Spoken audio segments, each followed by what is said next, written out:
My obsession with parks started 9 years ago when I was home with a new baby, and oh my God, you guys, I just needed to get out of the house. So I had an idea. What if I tried to visit all the parks in Seattle in 1 year? So I set up a blog to track my progress, and I headed out. Well, 1 year ended up stretching into 4. One of the reasons is it turns out Seattle has more than 400 parks.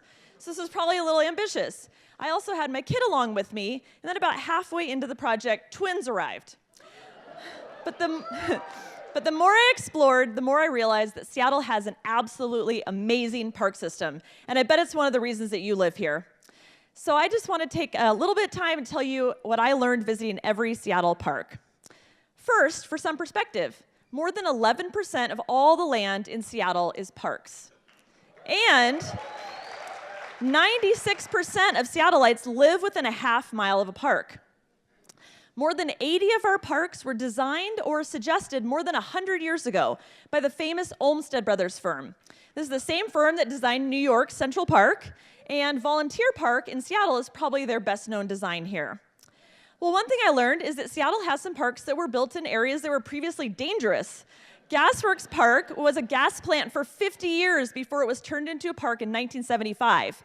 It's hard to believe it right now, but at the time it was highly controversial. There were many people who felt you should never mix a former industrial site with a recreation area. Well, we've also built parks both over the freeway, like Freeway Park, and underneath the freeway, like I-5 Colonnade. This is a spot in Eastlake that was previously just fenced off, and instead it was turned into one of the country's first urban mountain biking courses.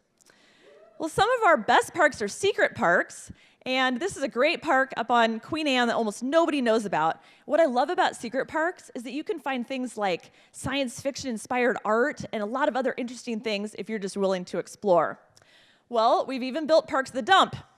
What could have just been wasted space around the new North Transfer Station instead was turned into a park with a playground and picnic areas, rain garden, adult exercise equipment. And of course, everybody knows Discovery Park. But what a lot of people don't realize is that this almost didn't become a park at all. The Army offered to sell us this land for $1 in the 1930s, and the city turned it down. It was decades before we got another chance at that amazing piece of land. Seattle also has some pretty useless public spaces like this official city park in Magnolia. I visited a lot of triangles of grass and traffic medians that didn't even have a bench to sit in, but they were called official parks. I think that's a bit of a stretch. One of my favorite things about this project was going to some amazing viewpoints like this park in West Seattle, where you can see water, mountain, and city views. I also really like viewpoints because I feel like they give you a chance to see our city from a new perspective. Well, I've spent a lot of time thinking, what is it about our parks that have such an impact on us? Well, parks are gathering places. They draw us out into nature, and they invite us to linger. Parks also give us an excuse to play. There's so many fun things we can do in our parks. For example, at Woodland Park near Green Lake, you can do everything from BMX biking to lawn bowling. And parks are also equalizers. People of all backgrounds can enjoy our public spaces. And I think that Alki Beach in West Seattle on a summer day is one of the best places to see just the diversity and vitality of our city's residents. Parks are also an escape and a respite from city life. Can you imagine our city without outdoor places where we can go fishing, take a walk, or watch a sunset? And finally, parks are centers of our communities. One of my favorite places to witness this is in Occidental Square, where when the city added some colorful bistro tables and chairs years ago, it kicked off a total revitalization of this space. It's now like an outdoor living room for this community with everything from food trucks, a children's lending library, outdoor games, live music.